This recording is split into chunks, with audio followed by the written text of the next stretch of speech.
ঢিঙৰ spray গেঙক উৎখাত কৰা হৈছে এজন দুজন নহয় স্প্ৰে গেঙৰ সৈতে জড়িত 4জনকৈ ব্যক্তিক ইতিমধ্যে গ্ৰেপ্তাৰ কৰিছে ঢিং আৰক্ষী আজি দীৰ্ঘদিন ধৰি সমগ্ৰ ঢিঙৰ অসমীয়া লোকসকলৰ ওপৰত নিৰ্যাতন চলাই আহিছিল স্প্ৰে গেঙে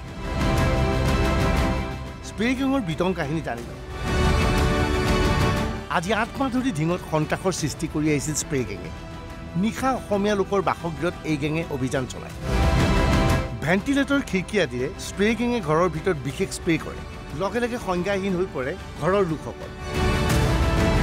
ইয়াৰ পিছত ঘৰৰ ভিতৰত প্ৰৱেশ কৰি সামগ্ৰী চুৰি কৰে গেঙৰ সদস্যসকলে পিছ মুহূৰ্তত ঘৰৰ ভিতৰত সংজ্ঞাহীন অৱস্থাত থকা অসমীয়া মহিলাক যৌন নিৰ্যাতন চলাই দলটোৱে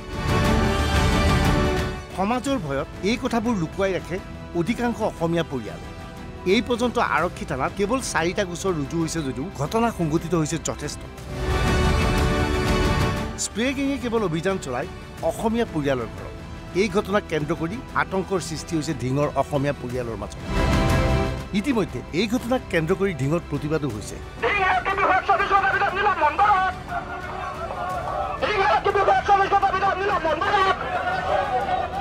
অঞ্চলটোৰ অসমীয়া মহিলাসকল নিৰাপত্তাহীনতাত ভুগিছিল আৰক্ষীৰ ভূমিকাক লৈ প্ৰশ্ন তুলিছিল ঢিঙৰ নাগৰিক ঢিং আৰক্ষীৰ দাবী স্প্ৰে গেঙৰ 4জন সদস্যক গ্ৰেপ্তাৰ কৰা হৈছে তেওঁলোক ক্ৰমে আব্দুল কাছেম ইজাজুল ইছলাম আব্দুল ছালাম আৰু মকিছুদুল ইছলাম আটাইৰে ঘৰ ঢিঙৰ পটিয়া পথাৰত বিষয়টো আপোনালোকে জানে যে বিষয়টো বাতৰি কাকতত প্ৰকাশ হোৱাৰ পিছত টিভিৰ জৰিয়তে অহাৰ পিছত আমি ইতিমধ্যে দোষী ব্যক্তিকেইজনক গ্ৰেপ্তাৰো কৰিছোঁ আৰু ঢিং থানাৰ অচিজনৰ বিৰুদ্ধে আমি ব্যৱস্থাও লৈছোঁ গতিকে বিষয়টো সিৰিয়াস ডিজিপিয়ে ইয়াক চাই আছে কিন্তু অপৰাধী কেইজনক ইতিমধ্যে আমি আইডেন্টিফাই কৰিছোঁ আৰু এৰেষ্টও কৰিছোঁ মুখ্যমন্ত্ৰীৰ বক্তব্য কিমান সত্য 24 ঘণ্টাৰ ব্যৱধানত আটাইকে সঁচাই গ্ৰেপ্তাৰ কৰা হ'লনে সঁচাকৈ এই 4জন স্প্ৰে গেঙৰ সদস্য হয়নে এতিয়াৰ পৰা ঢিঙত স্প্ৰে গেঙৰ নিৰ্যাতন বন্ধ হ'বনে 4জনক যিটো ধৰিছে আচলতে সেইটো এতিয়ালৈকে প্ৰমাণিত হোৱা নাই তেওঁলোক সঁচা নে কোনোবা তেওঁলোকক প্লেনিং কৰি পেলাই ক'ৰবাৰ পৰা তেওঁলোকক লৈ আহিছে আচলতে চাওক চুৰ গ'লে বুদ্ধি বৰষুণ গ'লে জাপি এনেকুৱা এটা আমি কথা আগতে শুনি আহিছোঁ ঠিক তেনেদৰে কালি অহাকালি আৰক্ষী অধীক্ষক বিষয়া যেতিয়া ঘটনা ঘটি গ'ল তাৰ পিছদিনাখন আপোনাৰ তেওঁলোকে খবৰ ল'বলৈ আহিছে দুপৰীয়া 2টা বজাত আচলতে এনেকুৱাই যদি চলি থাকে আচলতে এনেকুৱাই যদি কাণ্ড কৰ্ম চলি থাকে যে চুৰ গ'লে বুদ্ধি বৰষুণ গ'লে জাপি যেতিয়া ঘটনা হৈ যাব তাৰ 12 ঘণ্টাৰ পিছত আৰক্ষী অধীক্ষকে হওক আমাৰ পুলিচসকলে হওক স্থানীয় পুলিচসকলে হওক তেওঁলোকে আহি পাব আচলতে যি চুৰ ধৰাৰ কথা আপোনালোকে ক'লে যে চুৰ কৰায়ত্ব কৰিছে আচলতে আমি সেইটো সম্পূৰ্ণৰূপে নক্সাত কৰিছোঁ কাৰণ আমাক উপযুক্ত